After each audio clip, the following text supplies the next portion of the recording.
Bentar.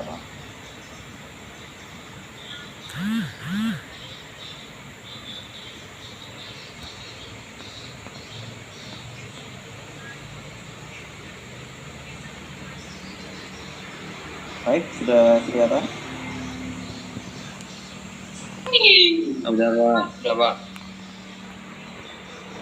Selanjutnya ada sistemnya. Sistemnya itu adalah prosesor yang mengubah dari pantulan cahaya diubah menjadi gambar dengan format JPEG, PNG, HEIT, dan sebagainya. Itu yang bisa kita lihat di layar komputer kita. Ini adalah pengolahan gambar. Dan yang terakhir ada contoh dari sistem kendali. Di sini saya contohkan itu adalah pengaturan kecepatan motor. Biasanya kalau teman-teman yang kerja di industri ya, kerja di industri tertentu sih, ada yang namanya konveyor. Dimana kalau konveyor itu agar kecepatannya stabil, pastinya kita gunakan sistem kendali.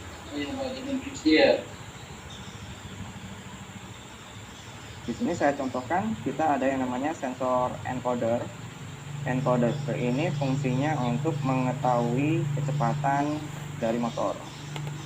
Terus ada juga sistem yang kita gunakan adalah sistem kendali PID atau LQR dan sebagainya. Bisa juga fuzzy logic, bisa juga campuran ya, neurofazi dan sebagainya. Ini adalah sistemnya. Dan sinyal keluarannya adalah pengaturan untuk kecepatan motor. Jadi gambarannya kalau seumpama nih kita ada yang namanya konveyor, kita setting masukannya itu kecepatan 100 rpm, motor harus kecepatannya 100 rpm, sehingga sistem akan mengatur bagaimana caranya motor ini itu berjalan 100 rpm.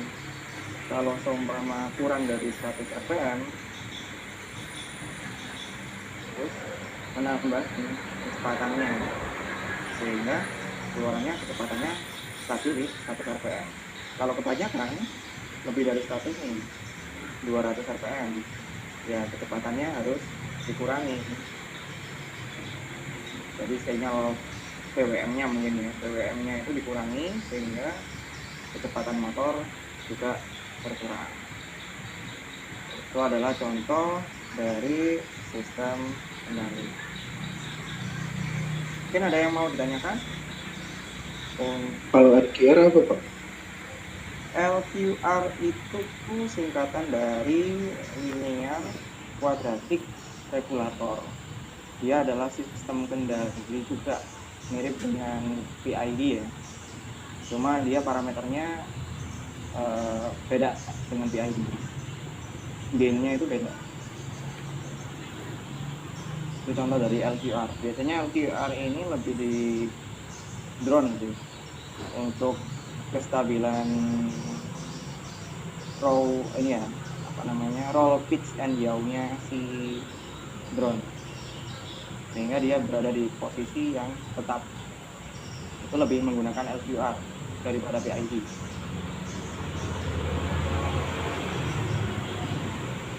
Mungkin ada yang ingin ditanyakan lagi, atau itu tadi menjawab nggak? Saya sendiri belum paham Pak, bentuk-bentuknya itu, bendanya seperti apa itu PID sama LQR. Gimana? Bendanya saya itu belum paham kayak apa bentuknya itu. Bentuknya ya? Kayak PID, LQR itu. Oke. Ini semacam baik, untuk PID, LQR itu adalah metode sistem kendali yang bisa kita masukkan ke dalam controller. Contoh kalau di samping ini Kalau kita lihat di gambar ini, teman-teman tahu yang namanya controller mana? Arduino. Arduino. Sehingga PID dan LQR itu adalah metode kendali yang algoritmanya bisa kita upload di Arduino. Arduino ini yang akan mengendalikan pakai metode yang namanya PID ataupun LQR.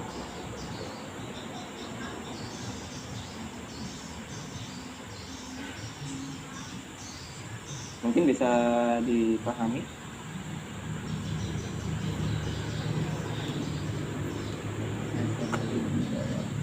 Sudah sempat Belum paham sih Pak, ngerakitnya seperti apa. sama ini juga hampir sama ini ya PSD Pak, PSD ya. drive kayak gitu. Oke, jadi controller itu ada banyak ya, ada Arduino, kemudian ada PLC, kemudian ada komputer. Untuk PID, LQR, fuzzy logic dan sebagainya itu ada di pemrogramannya. Jadi pemrogramannya itu kita setting, nanti kita masukkan ke controller, entah itu Arduino, entah itu PLC dan sebagainya. Kalau ini semester 3 ya. Dulu untuk sinyal dan sistem ini sebelum ini itu sebenarnya ada mata kuliah sinyal dan sistem. Kalau sekarang kan isyarat dan sistem. Sinyal dan sistem itu kemarin masuknya semester 8 kalau nggak salah. Jadi teman-teman sudah pada paham yang namanya Arduino dan sebagainya ya, sehingga lebih masuk untuk penjelasannya. Tapi nggak apa-apa, kita nanti ngikutin. Mungkin ada yang mau ditanyakan lagi?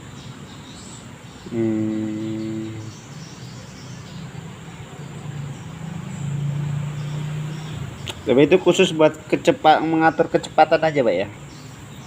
Macam-macam. Jadi bisa untuk mengatur kecepatan, bisa untuk mengatur kestabilan, ya. Bisa mengatur posisi, ya. Posisi itu juga bisa. Jadi pengaplikasian dari sistem kendali itu ada banyak. Berarti itu pengaturnya pakai potensio ya Pak? Yang sinyal analog itu? Bukan. Jadi gini, potensio ini untuk inputan dari Arduino ya, dari inputan Arduino. Tergantung potensio ini difungsikan untuk apa. Kalau seumpama untuk input sebagai posisinya ya, atau mungkin untuk kecepatannya ya. Jadi untuk setting kecepatannya nih, potensio kita putar dari 0 sampai full ya. Anggap aja kalau full itu kecepatan maksimum. Kecepatan maksimumnya itu 1000 full berarti RPM. Ya udah, dia akan mengikuti inputan dari potentiometer. Sedangkan untuk PID ini atau LQR ada di dalam program si Arduino. Untuk inputan nggak harus potentiometer ya, kita bisa langsung masukkan melalui program, melalui keyboard juga bisa. Jadi potentiometer ini hanya untuk inputan aja.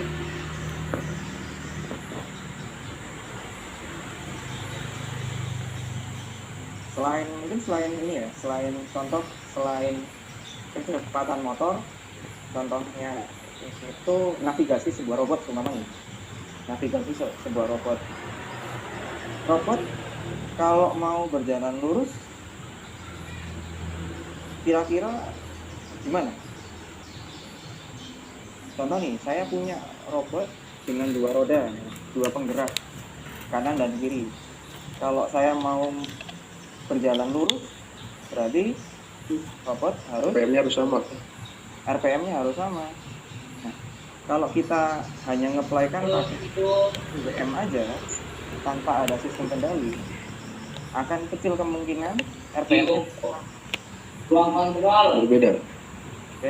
Jadi kalau RPM-nya beda, yang terjadi apa? Belok, tergantung ya, RPM-nya yang lebih rendah yang mana. Kalau yang kanan lebih rendah, dia akan melenceng ke kanan. Sama RPM kiri yang lebih rendah, dia akan melenceng ke kiri. Sehingga harus keduanya RPM-nya sama, agar jalan robot lurus. Bisa dibayangkan ya. Iya.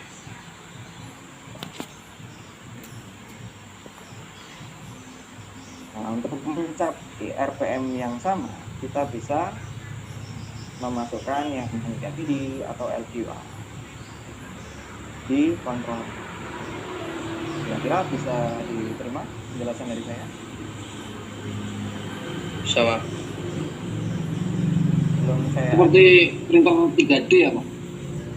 printer Ya, Pak. 3D, ya printer 3D juga bisa.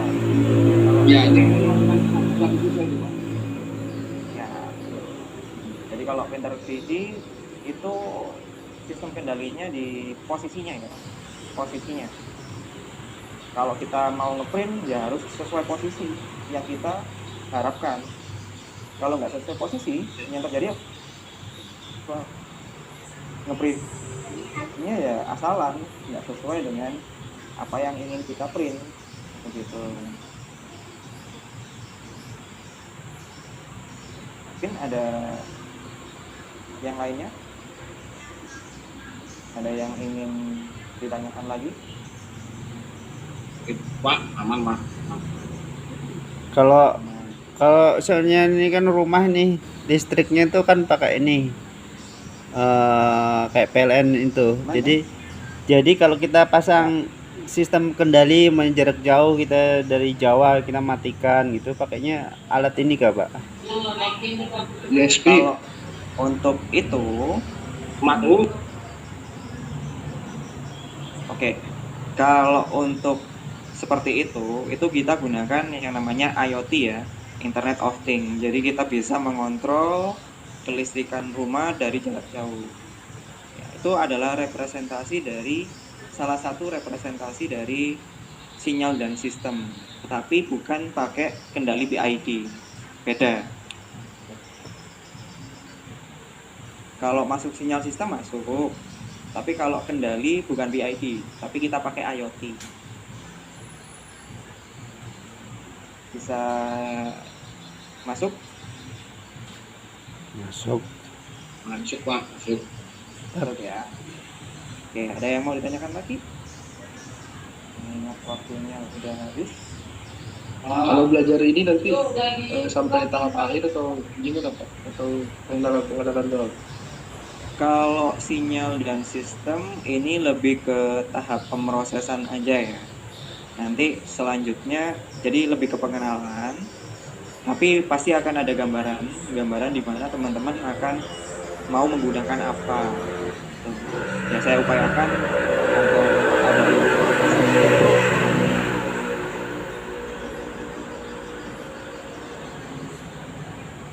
Jadi kalau genset pakai ini juga Pak? Kalau otomatisnya lain. Kalau genset otomatis nyala itu memang dia pakai sinyal sistem, tapi kendalinya bukan pakai PID. Dia nggak ada kendalinya. Tapi ada juga sih genset yang ada kendali PID-nya, di mana genset itu akan dikendalikan kecepatannya ya. Kecepatannya biar stabil, biar fungsinya nanti ada di frekuensi yang dihasilkan. Listrik yang kita pakai di rumah itu frekuensinya berapa? Frekuensinya Oh, 50-60. 50 Hz.